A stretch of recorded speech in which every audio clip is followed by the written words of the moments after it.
How do you see it? क्योंकि मतलब as a woman लगता है हमें तो नहीं लगता। बहुत शर्म की बात है और नीतीश जी का हम थोड़ा सा लिहाज करते हैं क्योंकि वो बुजुर्ग हैं, लेकिन अगर आप इतने बुजुर्ग हैं कि आप खुदा ना खास्ता इतना सीनाइल हो गए हैं कि एक तरफ से आप उनके हाथ में डिग्री थाम रहे हैं और दूसरे हाथ से आप उनका नकाब निकाल रहे हैं। नीतीश जी, आप बिहार को हेड करते हैं, आप बिहार के चीफ मिनिस्टर हैं, वहां मुसलमान भी बहुत सारे लोग रहते हैं। क्या आपको पता नहीं एक मुसलमान औरत जो नकाब करती है, what it is for a Muslim woman, कि आप उनको डिसरोब कर रहे हैं खुदा ना खास्ता जस्ट बिकॉज आप वहां के चीफ मिनिस्टर हैं। आपको कोई हक नहीं बनता कि आप उनका नकाब ऐसे नीचे करें। और दूसरी चीज, हमने देखा बिहार में हाल ही में एक आदमी की वहां लिंचिंग हुई, प्लायर से उनके कान काटे गए। अतहर हुसैन करके जो नाम था उनका, क्लॉथ मर्चेंट थे। तो इट्स एक्सट्रीमली शेमफुल।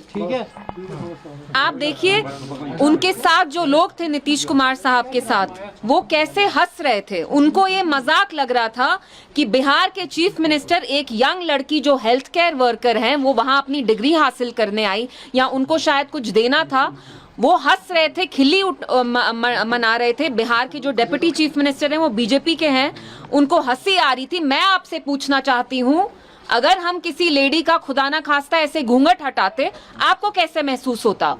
और मैं नीतीश जी की इज्जत करती हूँ क्योंकि वो बुजुर्ग हैं, लेकिन तभी हम अभी ज्यादा कुछ बोल नहीं रहे हैं। अगली बार आपने ऐसा किया तो हम आपका लिहाज नहीं करेंगे। आपको कोई हक नहीं बनता है कि मुसलमान जो लेडी है उनको आप ऐसे बेनकाब करें in front of everyone and you mock हर।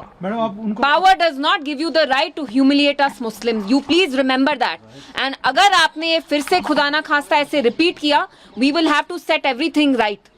आप बहुत बुजुर्ग हैं, आप सीनियर सिटीजन हैं, अगर आपकी तबीयत खराब है तो डिसेंसी से, with dignity, please step down. And I would appeal to the government in Bihar की प्लीज आप नए चीफ मिनिस्टर बनाइए, क्योंकि आपके जो चीफ मिनिस्टर हैं शायद बुजुर्ग हैं, वो सीनाइल हो रहे हैं, जिसकी वजह से उनको अब इन चीजों का लिहाज नहीं रहा है। तो why is a man who is incapable, who is incontinent, why is he being asked to head a state?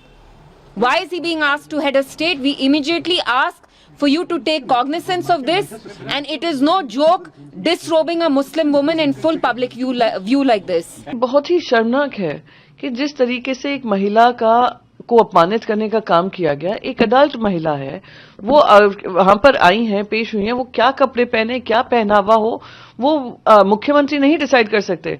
ना कोई माता, ना कोई पिता, ना कोई डिसीजन ऐसे ले सकता है कि पब्लिकली उनको ह्यूमिलिएट करें।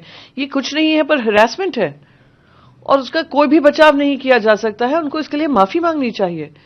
आप मुख्यमंत्री हैं, आपके पास जिम्मेदारी है, महिलाओं का सम्मान करना आपकी जिम्मेदारी बनती है। What she is wearing, how she is wearing is none of your concern. आप वो आई थी उस मंच पर, आपसे आप जो स्कीम का उनको फायदा दे रहे थे वो लेने, पर उस तरीके से उनकी बेइज्जती करना, अपमानित करना, ये कहीं भी सही नहीं है और मुख्यमंत्री को इसके लिए माफी मांगनी चाहिए। समझती हूँ कि इस तरह की जिस तरह देखा गया कि एक मुख्यमंत्री बिहार के नकाब उठा रहे हैं, तो ये शोभा नहीं देता है एक मुख्यमंत्री को इस तरह की चीज करने की। अफसोस की बात है कि प्रदेश के सबसे बड़े पद पर बैठे हुए व्यक्ति के द्वारा ऐसी हरकत हुई, तो इसका ट्रिकल डाउन इफेक्ट जो है वो बहुत डेंजरस हो सकता है और उनके हेल्थ इश्यूज पे भी हम लोग बहुत कंसर्न है। और मुझे लगता है कि इतनी गरिमा के पद पर होकर, चाहे हेल्थ रीजंस हो या जो भी रीजन हो, दिस इज नॉट एक्सेप्टेबल।